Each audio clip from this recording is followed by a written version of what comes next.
পড়াশোনা করেছেন, বাম রাজনীতি বাম আন্দোলনের সঙ্গে যুক্ত ছিলেন।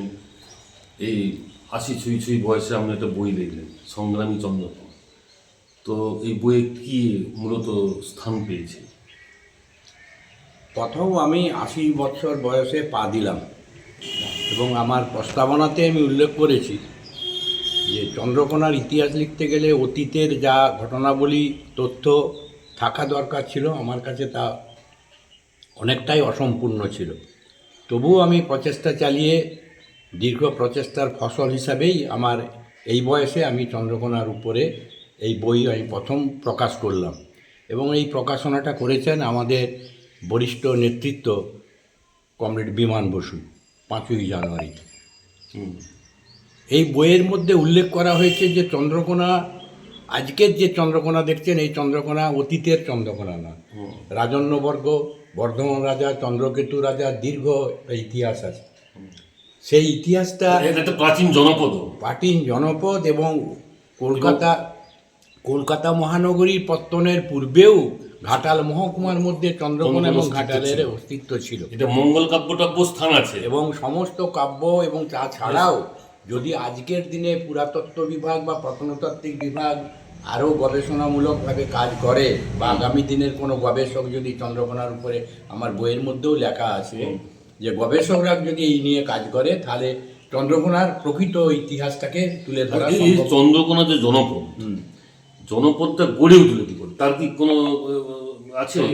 জনপদ গড়ে ওঠার কারণ হলো যে এখানকারের আমাদের শিক্ষা এবং সংস্কৃতি, সেখানে শিক্ষা সংস্কৃতির সব থেকে বড় অবদান বিদ্যাসাগর মশাই। অবশ্যই বিদ্যাসাগর মশাই ঘাটাল মহকুমার উনি এসেছিলেন, জন্মেছিলেন এবং তৎকালীন সময় বিদ্যাসাগর ছিলেন বলেন ওনার কলমের জোরে উনি স্কুলের স্কুল পরিদর্শক, মানে ইন্সপেক্টর স্কুল প্রতিষ্ঠাও, উনি ওনার হাত ধরে স্কুলগুলোকে রেকমেন্ডেশন দিয়েছিলেন তৎকালীন সময়। তার শিক্ষার অগ্রগতি সঙ্গে সঙ্গে চন্দ্রকোনার সব থেকে বড় হচ্ছে যে বস্ত্রশিল্প, একেবারে মসলিন, ঢাকায় মসলিনের সমান বস্ত্র ছিল যেটা বিদেশে রপ্তানি হতো। পরবর্তীকালে এটা একটা স্বাধীনতা আন্দোলনের পীঠস্থানও গড়ে উঠে। হ্যাঁ, স্বাধীনতা আন্দোলন থেকে অতীতে চুয়াড় আন্দোলন এবং তেভাগা আন্দোলন, পরবর্তীতে যতগুলো আন্দোলন হচ্ছে তার মধ্যে এটা এখানে এবং এখানে ইংরেজরা ফাঁসি দিত স্বাধীনতা সংগ্রামে। হ্যাঁ, এবার ধরুন এই যে আপনি তো এতদিন মানে বামপন্থী আন্দোলনের সঙ্গে যুক্ত ছিলেন, এখন অনেকটা আপনি বয়সে জনিত কারণে একটু মানে আবদ্ধ হয়ে গেছেন।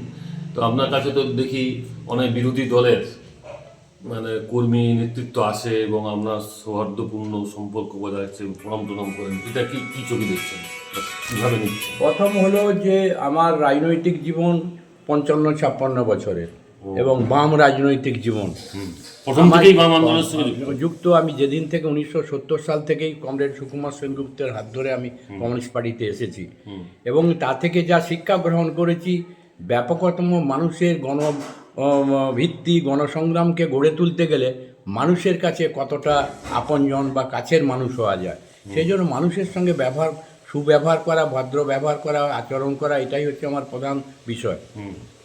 আর যারা আমাকে ভালোবাসেন সেটা হচ্ছে তাদের কাছে হয়তো আমি গ্রহণযোগ্য, সেই জন্য আমি এখন উল্টো মতাদর্শের যে এখন বিধায়ক এখানকার, তাকে কেমন মনে হচ্ছে? বা তিনি প্রথম হচ্ছে এরা সবাই আমার জুনিয়র এবং ছাত্র সম, সেই কারণে তারা আমার কাছে হয়তো বা কোনো সময় কেন যখনই তাদের সঙ্গে দেখা হয়ে যায় তারা প্রণাম করে।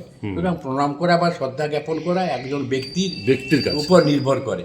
এই আর কি। আমরা এত অভিজ্ঞতা পরিপুষ্ট এখনকার রাজনীতির চেহারা কেমন দেখছেন? এখনকার রাজনৈতিক চেহারার মধ্যে পাল্টে গেছে, পরিবর্তন হয়ে গেছে মানে মানুষ খুব ব্যস্ততম মানুষ হয়ে গেছে। এই যে বই পড়ার অভিজ্ঞতা, যারা ইতিহাস চর্চা করে, গবেষণা করে, সাহিত্য চর্চা করে, তাদের কাছে এটা প্রণিধানযোগ্য হবে। সবাই সব বইতে এক কথা আমরা বামপন্থী আন্দোলনের অভিজ্ঞতাটাকে ধরা আছে এখানে, এবং সেই অভিজ্ঞতা থেকে সামনের বর্তমান প্রজন্ম থেকে সামনের যারা প্রজন্মের কমিউনিস্ট কর্মী হবে তাদের কাছে একটা মূল্যবান বই হিসাবে মনে হবে যে এটা একটা তথ্য সমৃদ্ধ একটা বই বলে আমার ধারণা হয়েছে। সে কথাই আমি লিখেছি। যদি আমার বয়সের সঙ্গে শরীরটা পারমিট করে তাহলে আমার সংস্করণ, দ্বিতীয় সংস্করণ বা অন্য কোনো বই আরও লেখা যায় কি না আমার ভাবনার মধ্যে আছে। Good, thank you. হ্যাঁ, নমস্কার। এই